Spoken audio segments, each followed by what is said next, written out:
প্রিয় দর্শক, শেখ হাসিনার যে ইন্টারভিউটা গত 5 তারিখে হলো, অগাস্টের 5 তারিখে, মানে আমাদের জুলাই যে আন্দোলন ছিল, সে আন্দোলনের যে সরকার পতনের যে আন্দোলন, সে আন্দোলনের যে বর্ষপূর্তিতে 2 বছর পূর্তি উপলক্ষে ঢাকায় আমরা এক ধরনের অনুষ্ঠান করেছি।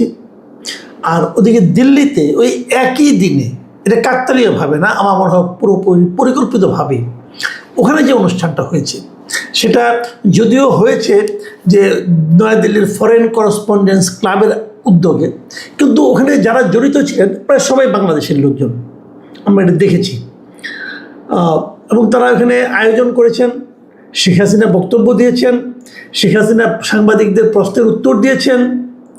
সেখানে সাংবাদিক বিভিন্ন দেশেরই ছিল, বিভিন্ন সংবাদ মাধ্যমের ছিল, উনি উত্তর দিয়েছেন। এবং সেই সমস্ত উত্তরে বাংলাদেশ প্রসঙ্গ, বাংলাদেশের বর্তমানে যারা দেশ শাসন করছেন তাদের প্রসঙ্গ ঘুরে ফিরে এসেছে। এই প্রেক্ষিতে আমাদের পররাষ্ট্র মন্ত্রণালয় একটা তীব্র প্রতিবাদ দিয়েছে এবং সেটা প্রেস রিলিজ আকারে তাদের যে অফিসিয়াল ওয়েবসাইট সেখানে দিয়েছে, অফিসিয়াল পেজে তারা সেটাকে পোস্ট করেছে। এবং সেখানে ভারতের ভূমিকার সমালোচনাও করা হয়েছে। এখন এই যে ভারতের ভূমিকার সমালোচনা, এটাকে ভারত এখন কিভাবে রিয়েক্ট করছে, তারা কি বলছে, সেই জবাবটা আজকে আমরা পেলাম এভাবে যে ভারতের পররাষ্ট্র মন্ত্রণালয়ে তাদের নিয়মিত একটা ব্রিফিং করেন প্রতি সপ্তাহে। আজকে তাদের একটা ব্রিফিং ছিল। সেই ব্রিফিংয়ে তাদের যে মুখপাত্র রণধীর জয়সওয়াল, তিনি সরাসরি এই প্রসঙ্গে উত্তর দিয়ে, ওনাকে প্রশ্ন করা হয়েছিল, সাংবাদিকরা প্রশ্ন করেছেন, উনি উত্তর দিয়েছেন। এবং সেখানে রণধীর জয়সওয়াল সরাসরি বলেছেন যে ওই দিনে যে অনুষ্ঠানটা, সেটার আয়োজনের সঙ্গে ভারত সরকারের জড়িত নয়, একটা বেসরকারি পর্যায়ের আয়োজন হতেই পারে, ওটা নিয়ে ভারত সরকারের কোনো বক্তব্য নেই, ওনারা সঙ্গে জড়িত নয়, এটা ক্লিয়ার করেছেন। এবং দ্বিতীয় যে কথাটা বলেছেন, যেটা সবচেয়ে গুরুত্বপূর্ণ কথা বলে আমার কাছে মনে হয়েছে, তিনি বলেছেন যে ওই মঞ্চ থেকে যা কিছু বলা হয়েছে, মানে কেবল শেখ হাসিনা না, অন্যরাও যা কিছু বলা হয়েছে, বিশেষ করে বাংলাদেশে বৈধভাবে গঠিত সরকারের বিরুদ্ধে, এই যে বৈধভাবে গঠিত, এটাকে উনি বলেছেন ইংরেজি টার্মে, তো বলেছেন ইংরেজিতে বলেছেন যে ডিউলি কনস্টিটিউটেড, মানে বৈধভাবে গঠিত যে সরকার, সেই সরকারের বিরুদ্ধে ওই মঞ্চ থেকে যা কিছু বলা হয়েছে, ভারত সরকার সেটাকে অনুমোদন করে না। কথা কিন্তু একদম ক্লিয়ার যে ওনারা ওখানে বসে যা কিছু বলে, যেমন ওখানে বসে সজীব ওয়াজেদ জয় তিনি বলেছেন বাংলাদেশ ধীরে ধীরে পাকিস্তান হয়ে যাচ্ছে, ভারত এটাকে অনুমোদন করে না। ওখানে বলা হয়েছে বাংলাদেশে জঙ্গি রাষ্ট্র হচ্ছে, ভারত এটাকেও অনুমোদন করে না। মানে যা কিছু বলা হয়েছে ভারত সরকার তার কোনোটাই অনুমোদন করে না। এই যদি হয় অবস্থান, এটা কিন্তু একটা জিগজ্যাগ পাজলের মতো মনে হচ্ছে আমার কাছে। ভাবুন ব্যাপারটা একবার, বাংলাদেশ আগেই বলেছে যে আপনারা এই ধরনের একটা প্রোগ্রাম হতে দিয়েন না, কারণ ঘোষণা তো আরও আগে এসেছে, ভারত সেটা হতে দিয়েছে, দিয়ে বলছে যে এখানে যা যা বলা হয়েছে এগুলোর প্রতি আমার কোনো সমর্থন নেই।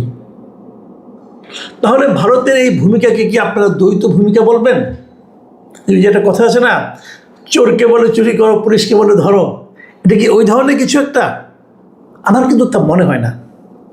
কারণটা হলো এই যে ভারতে বসেও অনেকে অনেক কিছু বলতে পারেন, এটা একটা বেসরকারি সংগঠনের আয়োজন, এটাকে ভারত বাধা দিবে কিভাবে? ভারত তো একটা ডেমোক্রেটিক কান্ট্রি, পৃথিবীর যে কোনো কান্ট্রিতে বসেই এটা কিন্তু আপনি বাধা দিতে পারেন না। এটা তাদের মতামত তারা প্রকাশ করছে, এবং কতগুলি সাংবাদিক জার্নালিস্টদের একটা ক্লাব, তারা এটা আয়োজন করেছে, সেখানে যে কেউ যুক্তও হতে পারে, এটা তো হতেই পারে। তো সেটা যদি হয়, সেটা কিন্তু ভারত বাধা দিতে পারবে না। কিন্তু ভারত ওখানে যা বলা হয়েছে সেটাকে সমর্থন করে না। দেখুন, এই কথাটা কিন্তু আমি বারবার বলার চেষ্টা করছি যে ওখানে একটা ইভেন্ট হয়েছে, ইভেন্টে কিছু স্পিচ আছে, কিছু বক্তব্য আছে, আমি বক্তব্যটাকে সমর্থন করব না। বাংলাদেশের আদালত সেই বক্তব্য যদি হেড স্পিচ হয়, যদি বিদ্বেষ ছড়ানো বক্তব্য হয়, সেই বক্তব্য প্রচারে নিষেধাজ্ঞা দিয়েছে। কিন্তু ওই ঘটনার কথা আমি বলতে পারবো না, এটা বেআইনি, এটা হয় না, এটা অগণতান্ত্রিক। আমি কিন্তু গত দুদিন ধরে এই কথাটাই বলছি যে বাংলাদেশের ডাক্তার জাহেদ যেটা বলেছেন, যেটা প্রচারই করা যাবে না, এটা বেআইনি কাজ বলেছেন। ওনার এই নির্দেশনা, ওনার এই মন্তব্য আইনকে সাপোর্ট করে না, আইন ওনার বক্তব্যকে সাপোর্ট করে না। ওনার যে বক্তব্য, তার মধ্যে যদি কোনো বিদ্বেষ ছড়ানো বক্তব্য থাকে, মানুষের মধ্যে অস্থিরতা তৈরি করে, সেই বক্তব্য প্রচার করা যাবে না। আচ্ছা বলুন তো, যদি আপনি বক্তব্যটা না শোনেন, তাহলে কি করে বুঝবেন সেই বক্তব্যটা বিদ্বেষ ছড়ানো কি ছড়ানো নয়? তাহলে শুনতেও মানা নাই। আমি তো নিশ্চিত একটা জাহেদের বক্তব্য শুনেছেন। আমি এটাও নিশ্চিত বিএনপির কেন্দ্রীয় কমিটির যারা নেতৃত্ব আছে, তারা প্রায় সবাই এই বক্তব্য খুব মন দিয়ে শুনেছেন। শোনাটা অন্যায় নয়। অন্যায় হলো ওইখান থেকে যে বক্তব্যগুলো, যেমন বাংলাদেশ জঙ্গি রাষ্ট্র হয়ে যাচ্ছে, যদি এই কথাটা বলা হয় বাংলাদেশ পাকিস্তান হয়ে যাচ্ছে, এই ধরনের যে কথাগুলো আছে, এই কথাগুলো আপনারা প্রচার করতে পারবেন না যদি সেটা শেখ হাসিনা বলেন। তাহলে যদি জয় বলেন, জয় তো আর শেখ হাসিনা না। জয়ের কথার উপর কিন্তু কোনো জুডিশিয়াল এম্বার্গো নাই, তো জয় একটা বলতেই পারে। এখনও তো অনেকে বলছে, এখন কি বাংলাদেশে অবস্থান করে বাংলাদেশের বিরোধী দল অমুক তমুক তারা বলছে না যে এই সরকার আওয়ামী লীগের সঙ্গে মিশে যাচ্ছে? বলছে তো। এর মাধ্যমে তো মানুষের মধ্যে বিভ্রান্তি ছড়াতে পারে, বিদ্বেষ ছড়াতে পারে, পারে তো। কিন্তু যেহেতু এগুলো আদালত কর্তৃক এই বক্তব্যগুলোর উপর নিষেধাজ্ঞা দেওয়া হয় নাই, এই দলের উপর নিষেধাজ্ঞা দেওয়া হয় নাই, অতএব এগুলো চলতে পারে। কেউ বললেই যে মানুষেরা বিশ্বাস করবে তাও তো নয়। কাজেই এটা নিয়ে কোনো আপত্তি, কিন্তু ওখানে যেহেতু শেখ হাসিনার বক্তব্যের উপর আদালতের এক ধরনের নিষেধাজ্ঞা আছে এবং সেটা বিদ্বেষ উৎপাদনকারী বক্তব্যের ব্যাপারে, কাজেই সেটা প্রচার করা যাবে না। এটার ব্যাপারে আমিও আদালত দিয়েছে, ভালো মন্দ ব্যাপার না, আমার ভালো লাগলো না, এটা ইম্পর্টেন্ট না। ইম্পর্টেন্ট হলো আদালত আদেশ আমরা মানতে বাধ্য। কিন্তু ওখানে যে একটা ঘটনা ঘটেছে সেটা আমি বলতে পারবো না কেন? ওখানে যে একটা অনুষ্ঠান হয়েছে, কে কে বক্তৃতা দিয়েছে, সেগুলো কি আমি বলতে পারবো না? পারবো। এমনকি জয় যেটা বলেছেন সেটাও আমি বলতে পারবো। কিন্তু যেটা হয়েছে, ঘটনা ঘটার পর বাংলাদেশ গভর্নমেন্টের পক্ষ থেকে আপনারা জানেন যে একটা প্রেস রিলিজ দিয়ে বাংলাদেশের পররাষ্ট্র মন্ত্রণালয় একটা প্রেস রিলিজ দিয়ে তীব্র নিন্দা করেছে, ক্ষোভ প্রকাশ করেছে, ভারতের প্রতি ক্ষোভটা তারা প্রকাশ করেছে। এবং সেই ক্ষোভের ব্যাপারেই কিন্তু, ক্ষোভের ভিত্তিতেই এবং সাংবাদিকদের প্রশ্নের জবাবেই কিন্তু মিস্টার জয়সওয়াল এই কথাটা বলেছেন। এবং জয়সওয়াল যে কথাটা বলেছেন, এইটা বলার মাধ্যমে আমি কিন্তু এখানে বাংলাদেশ ভারতের যে পারস্পরিক সম্পর্ক, এই সম্পর্কের ব্যাপারটা সম্বন্ধে একটা ধারণা পেতে চাই এবং এটা আপনাদের সঙ্গে আমি একটু মত বিনিময় করতে চাই। দেখুন, ভারতের এই বক্তব্যটা কিন্তু খুবই স্পষ্ট যে ওনারা শেখ হাসিনার বক্তব্য এবং এই সরকার সম্পর্কে যে বক্তব্য, সেগুলিকে ওনারা সমর্থন করেন না এবং ওই অনুষ্ঠানের কারো বক্তব্য ওনারা সমর্থন করেন না। তাহলে এখন দাঁড়ালো কি? তাহলে শেখ হাসিনার অবস্থানটা ওখানে কী দাঁড়ালো? দেখুন, আমাদের সরকার দাবি করেছিল শেখ হাসিনাকে যেন কথা বলতে না দেওয়া হয়। তাহলে সেক্ষেত্রে আবার একটা প্রশ্ন কিন্তু ওঠে, শেখ হাসিনাকে কথা বলতে দেওয়া না দেওয়ার ব্যাপারে ভারত কিভাবে তার নিষেধাজ্ঞা জারি করবে?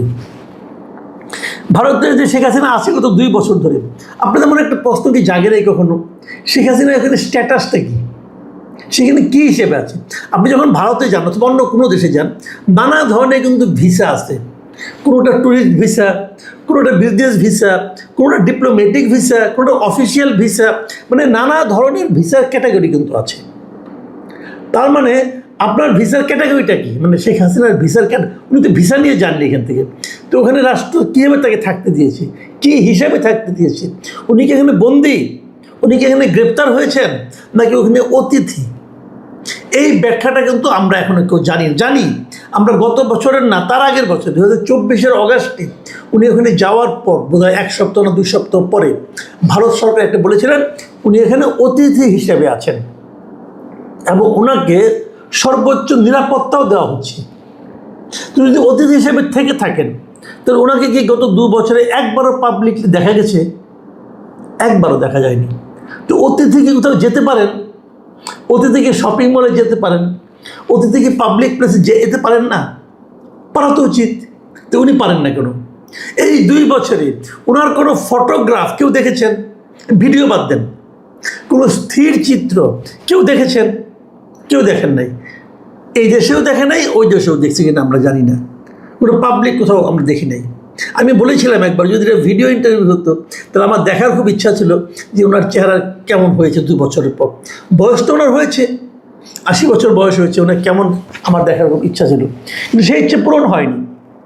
তাহলে ওনার এখানে স্ট্যাটাসটা কী, এটাও কিন্তু জরুরি। আমি মনে করি আমাদের সরকারের উচিত হবে জানতে চাওয়া যে ওনার এখানে স্ট্যাটাসটা কী। দেখুন, হাদির মৃত্যুর পর হাদির যিনি কথিত হত্যাকারী, অভিযুক্ত, হত্যা অভিযুক্ত, তার সেও কিন্তু ভারতে আছে এবং তার স্ট্যাটাস কি, সেখানে গ্রেপ্তার অবস্থায় আছে। অবৈধ অনুপ্রবেশকারী হিসেবে ওকে গ্রেপ্তার করা হয়েছে। তো তার তো একটা স্ট্যাটাস থাকবে।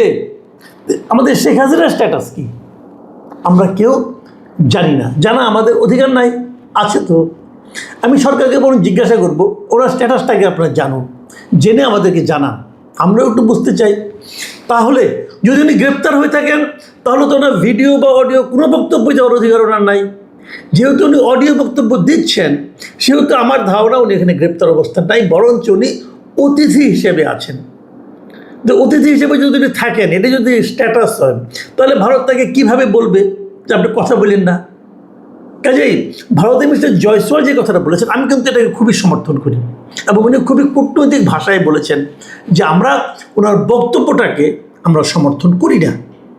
এবং আমার যেটা এখান থেকে আমি আরেকটা ইঙ্গিত পেতে চাই, সেটা হলো এই যে বাংলাদেশের খুব কড়া ক্ষোভ প্রকাশ করার মাধ্যমে যে বিবৃতিটা দিয়েছে, প্রেস রিলিজটা দিয়েছে, সেটা তার পরিপ্রেক্ষিতে জয়সওয়ালের এই বক্তব্য, এই সব মিলিয়ে আমি কিন্তু প্রথমে কিন্তু প্রেস রিলিজ দেখে আমার একটু আশঙ্কা তৈরি হয়েছিল, তাহলে কি ভারতের সঙ্গে আমাদের সম্পর্কর অবনতি হবে কিনা। কিন্তু এখন আমার কাছে মনে হচ্ছে না, অবনতি হবে না। গত কদিন ধরে যে একটা সম্পর্কে উন্নতির একটা সম্ভাবনা তৈরি হচ্ছিল, সবাই বারবার বলছিল। এর মধ্যে দেখলাম আমাদের জ্বালানি মন্ত্রী ভারত থেকে পাইপলাইনের মাধ্যমে ডিজেল আনার কথাও বলছেন। এই সবগুলি মিলিয়ে যে দুই দেশের প্রতিবেশী দুই দেশের মধ্যে সম্পর্কের উন্নতির একটা সম্ভাবনা তৈরি হয়েছিল, আমার মনে হয় সেই সম্ভাবনার ক্ষেত্রে কোনো রকম ভাটা পড়বে না।